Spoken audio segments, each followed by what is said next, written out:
పర్యావరణ పరిరక్షణకు ప్రతి ఒక్కరూ కృషి చేయాలని జిల్లా కలెక్టర్ ఇలా త్రిపాఠి పిలుపునిచ్చారు.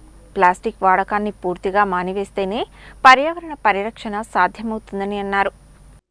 కాలుష్యం వల్ల కలిగే అనర్థాలు, పర్యావరణ పరిరక్షణపై ప్రజలకు అవగాహన కల్పించేందుకు ప్రతి సంవత్సరం జూన్ 5న నిర్వహించనున్న ప్రపంచ పర్యావరణ దినోత్సవాన్ని పురస్కరించుకుని రాష్ట్ర కాలుష్య నియంత్రణ మండలి రూపొందించిన గోడక పత్రికను జిల్లా కలెక్టర్ బుధవారం తన ఛాంబర్లో ఆవిష్కరించారు.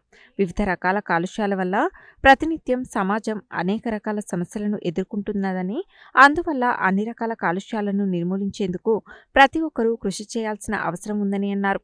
వాయు, జల, శబ్ద, భూమి, ప్లాస్టిక్ వంటి ఎన్నో హానికర కాలుష్యాలు సమాజంలో విచ్చలవిడిగా ఉన్నాయని, ఇవి పర్యావరణంతో పాటు జీవ జంతుజాలాల ఆరోగ్యంపై ప్రతికూల ప్రభావాన్ని చూపిస్తాయని తెలిపారు.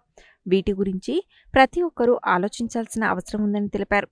ప్రతి ఒక్కరూ ప్లాస్టిక్ వాడకాన్ని నిషేధించాలని, ప్లాస్టిక్ స్థానంలో పేపర్, వస్త్రంకు సంబంధించిన పరికరాలు వాడాలని, స్టీల్ బాటిళ్లు, టిఫిన్ బాక్సులు, క్లాత్ బ్యాగ్ల వంటివి ఉపయోగించాలని కోరారు.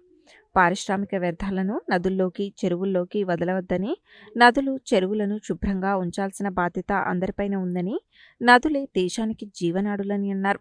అలాగే వాయు కాలుష్యం లేకుండా, శబ్ద కాలుష్యం లేకుండా చూసుకోవాలని, ఎక్కడ పడితే అక్కడ చెత్త చెదారం వేయడం వల్ల వాతావరణ కాలుష్యం ఏర్పడుతుందని అన్నారు. కాలుష్య నియంత్రణ మండలి నల్గొండ జిల్లా ఎగ్జిక్యూటివ్ ఇంజనీర్ వెంకన్న, సిబ్బంది ఈ కార్యక్రమంలో పాల్గొన్నారు.